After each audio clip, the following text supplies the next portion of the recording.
اس کو اپوائنٹمنٹ کے طور پہ نہ ڈیل کیا جائے. یہ صرف ایک کور سے ایک لیفٹیننٹ جنرل کو ڈی جی آئی کی طرف چلا جانا ہے. اگر D G I S I میں کور کا ایک آدمی جائے وہ اپوائنٹمنٹ ہو جائے, اور ڈی جی آئی سے کور میں آدمی جائے وہ ایک ٹرانسفر پوسٹنگ رہے, یہ کیا مذاق ہے بتائیے.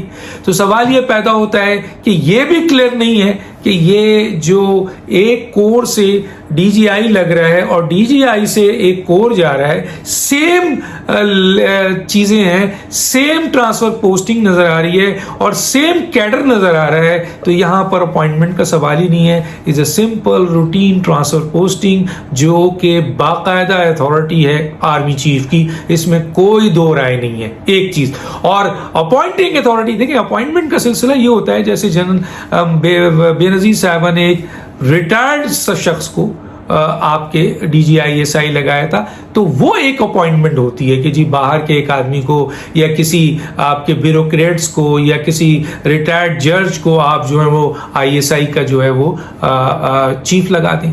تو جب لگائیں گے تو وہ اپوائنٹمنٹ ہوگی, اور وہ اپوائنٹمنٹ کے حوالے سے پھر قانون کی طرف جانا پڑے گا کہ آیا یہ اپوائنٹنگ اتھارٹی کیا ہے. لیکن یہاں تو ایک سرونگ جنرلز ہیں اور ایک دوسرے کی طرف جا رہے ہیں, اور وہ ڈی جی آئی جا رہے ہیں کور میں اور کور کا ایک آ رہا ہے ڈی جی آئی میں. تو از اے نارمل ٹرانسفر پوسٹنگ. میرا خیال ہے حکومت کو ہوش کے ناخن لینا چاہیے. بہت بیک فٹ یعنی بہت ہی ویک وکٹ پہ کھڑے ہو کر عمران خان صاحب نے اس ایشو کو اتنا خراب کر دیا ہے, اور اس فوج کو انہوں نے جو ہے وہ نقصان پہنچایا ہے, پورے ادارے کو نقصان پہنچایا ہے. آج سوشل میڈیا میں دیکھ لیجئے ان کے اپنے ہی سوشل میڈیا کے لوگ کس طرح فوج کی تذلیل کر رہے ہیں. ہم نے کہا تھا کہ جس دن عمران خان صاحب کی اور افواج پاکستان کی کسی مسئلے پہ ڈسپیوٹ ہوگا, ابھی تک تو ایک پیج پہ ہوتے ہیں, تو یہ افواج پاکستان کی تعریف میں ان کی میڈیا سیل بہت آگے چلا جاتا ہے. لیکن لوگوں کو یہ اندازہ ہونا چاہیے کہ عمران خان صاحب کا مائنڈ سیٹ فوج کے بارے میں کیا رہا ہے. ماضی میں انہوں نے کس طریقے سے اس فوج کو ملائن کیا جو پاکستان کے کسی شخص نے نہیں کیا, چاہے وہ الطاف حسین لے لیں, چاہے نواز شریف لے لیں, چاہے وہ کوئی اور آپ کے ولی خان لے لیں, چاہے وہ کسی شخص کو بھی لے لیں, کوئی کسی نے بھی اتنا ملائن نہیں کیا ہے. وہ اقتدار کی خاطر اب وہ ایک پیج پہ ہیں تو یہ باتیں کی جاتی ہیں, لیکن میڈیا نے اب جو رویہ بدلا ہے یہ دیکھ کے کہ فوج نے ایک سٹینڈ لیا ہے ایک اہم مسئلے پہ. فوج کو وزیر اعظم نے اپروول دی تھی اور اس کے بعد وہ مکر گئے ہیں, اور اس کے بعد اب یہ مسئلہ سیٹل کیا جا رہا ہے کہ کس طریقے سے یہ جو ہے پہلے تو کوشش یہ ہوئی کہ اس ڈی جی آئی کو جو کہ ایک پروفیشنل جنرلز ہے, اور تقریباً جنرلز پروفیشنل ہی ہوتے ہیں, وہ یہ ہوتا ہے کہ جی عمران خان جیسے لوگ یا اور دوسرے اس قسم کے وزیر اعظم جو ہیں ان کو اپنے مفادات میں استعمال کرتے ہیں اور خراب کرتے ہیں.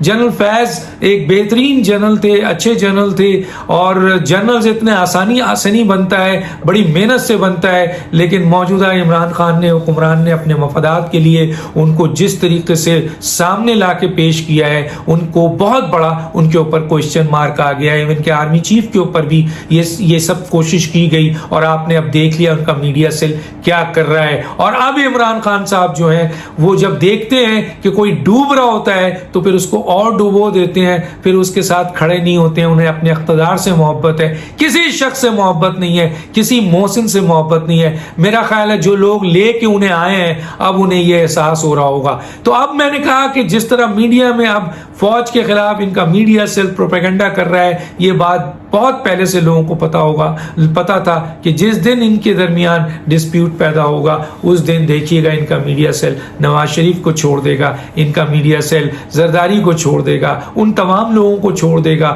جو عمران خان کو کاؤنٹر کر رہے ہیں, ان کو نصیحت کر رہے ہیں, ان کو صحیح بات بتا رہے ہیں, ان پر تنقید کر رہے ہیں, ان سب کو چھوڑ کر اس طرف چلا جائے گا جو آج گئے ہوئے ہیں. تو یہ ان لوگوں کو جو عمران خان کو لے کے آئے ہیں وہ سوشل میڈیا میں اس میڈیا سیل کو واچ کریں جو عمران خان کے زیر سرپرستی, ان کے ترجمان کے زیر سرپرستی کام کر رہے ہیں کہ وہ لوگ اب کس کو نشانہ بنا رہے ہیں. تو گویا عمران خان صاحب نے نہ صرف جنرلز کو خراب کیا بلکہ اس ادارے کو بھی خراب کر دیا. یہ ادارہ اتنا متنازع کر دیا عمران خان نے کہ پنجاب جیسا صوبہ جو ہے جہاں پہ فوج کے خلاف ذرا سی بات نہیں سنی جاتی تھی، وہاں پر فوج کو متنازع طور پر وہاں پر باتیں آنے لگی. تو گویا اب جبکہ عمران خان نے جنرلز کو اپنے مقاصد کے لیے استعمال کر کے اب ان کو بھی بہت زیادہ جو ہے وہ کوشچن مارک کر دیا ہے، ان کے لیے پریشانی کر دی ہے، ان کے فیوچر پہ کوشچن مارک کر دیا ہے. یقیناً ان کی بھی غلطی ہے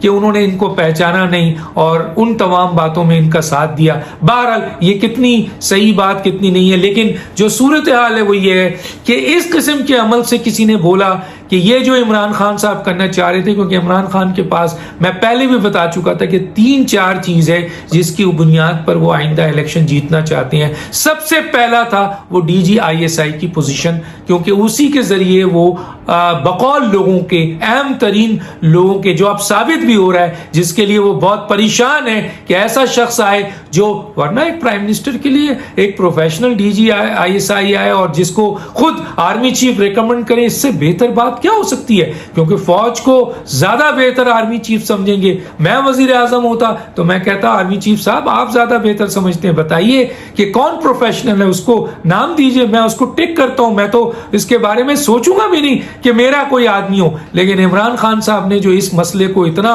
گندا اور خراب کیا ہے، پوری دنیا کے سامنے یہ آ گیا ہے کہ جس طرح انہوں نے ایک جنرلز کو، ایک بہترین جنرلز کو جو ہے وہ ایسا کر دیا ہے کہ کوشچن مارک کر دیا ہے اور ان کے لیے پریشانیاں پیدا کر دی ہیں اور ان کی شخصیت کو، ان کی پوزیشن کو متنازع کر دیا ہے. یہ عمران خان صاحب نے کیا ہے. اب انہوں نے فوج کو بھی متنازع کیا ہے اور آج آرمی چیف، پوری کور کمانڈر اور پوری فوج جو ہے وہ اس DGI کے اپوائنٹمنٹ کے اوپر جو ہے وہ متنازع بنائی جا رہی ہے اور اس فوج کو جو ہے وہ ملائن کروایا جا رہا ہے، ملائن کی جا رہی ہے. لیکن ہمیں پوری امید ہے کہ فوج، آرمی چیف، کور کمانڈر جو ہے اپنے فیصلے سے پیچھے نہیں ہٹیں گے اور یہ فیصلہ ان کا آئینی اور اخلاقی، آئینی اور قانونی ہے.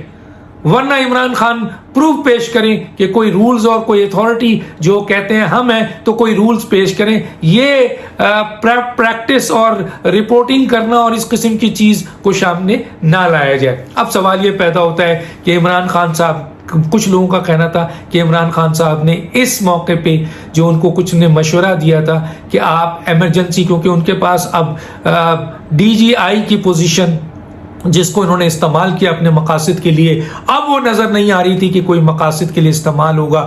گویا بہت ویک ہو گئے عمران خان صاحب. اور اس کے بعد دوسرا، الیکٹرانک مشین پہ الیکشن کمیشن نے جو ہے وہ 37 آبجیکشن لگا دیا اور اپنا شیڈیول بھی دے دیا. اب الیکٹرانک مشین کا کوئی تصور نہیں ہے کیا ہے، وہاں پہ وہ ہار گئے. اس کے بعد اصلاحات میں بھی وہ ہاریں گے. گویا ان کے پاس اب نیا الیکشن لڑنے کے لیے کوئی راستہ نہیں تھا اور عوام کے پاس جا کے وہ اپنی کارکردگی کی اور تنظیم کی بنیاد پہ لڑ نہیں سکتے ہیں. ان کے اپنے لوگ ان کو چھوڑتے جا رہے ہیں. ایون کہ اتحادی بھی اب جو حالات ہوئے ہیں اس کے بعد پیچھے ہٹ گئے ہیں اور انتظار کر رہے ہیں کہ اسٹیبلشمنٹ ایک اشارہ کرے تو وہ عمران خان صاحب کو پیٹ دکھائیں اور نکل جائیں اور عمران خان صاحب دڑام سے پارلیمنٹ کے اندر گرے. یہ پوری تیاری موجود ہے ان کی. اور پھر فارن فنڈنگ کیس بھی سامنے ایران کا پتہ ہے. تو عمران خان صاحب الیکشن میں کسی کارکردگی کی بنیاد پہ جا نہیں سکتے، تنظیم کی بنیاد پہ جا نہیں سکتے. اور یہ سارے ان کے فیکٹر جس کی بنیاد پہ وہ طاقت محسوس کرتے تھے ختم ہو گئی ہے. تو عمران خان صاحب چاہتے ہیں کہ اب کس طریقے سے اپنی فیس سیونگ کی جائے. اور وہ کسی نے کہا کہ وہ ان حالات کی بنیاد پر فوج کو اتنا ٹیمپر کر رہے تھے، اتنا وہ فوج کو فرسٹریٹڈ کر رہے تھے، غصہ دلا رہے تھے کہ فوج مارشل لا لائے، ان کی حکومت کو ختم کرے، ایمرجنسی لائے. لیکن فوج نے بڑی عقل مندی سے، افواج پاکستان نے ان کی اس جو لوگوں کا کہنا ہے اس بڑی سازش کو جس کی بنیاد پر وہ فیس سیونگ کرنا چاہ رہے تھے اور شہید ہونا چاہ رہے تھے، فوج نے ناکام بنا دیا. اور امید ہے کہ آج یا کل میں جو پروسیجر انہوں نے کیا ہے، جو بھی انہوں نے طریقہ کار کیا ہے، یہ بھی پروسیجر ایک پریکٹس تو ہو سکتی ہے، قانون نہیں ہو سکتا. قانون کے لیے لا رولز لایا جائے، بتایا جائے کہ DGI کی مجاز اتھارٹی ہیں. باقی پریکٹس کے ذریعے ڈیفنس سیکٹری اور منسٹری سے لائیں نام اور وہاں سے آپ نام اپروو کر دیں اور اپنی فیس سیونگ کریں. لیکن بات یہی ہے کہ جنرل ندیم انجم ہی DGI ہے، فوج کے اور 22 کروڑ عوام کے اس کو تبدیل نہیں کیا جا سکتا. ڈاکٹر دانش کو یاد دیجیے. اللہ حافظ.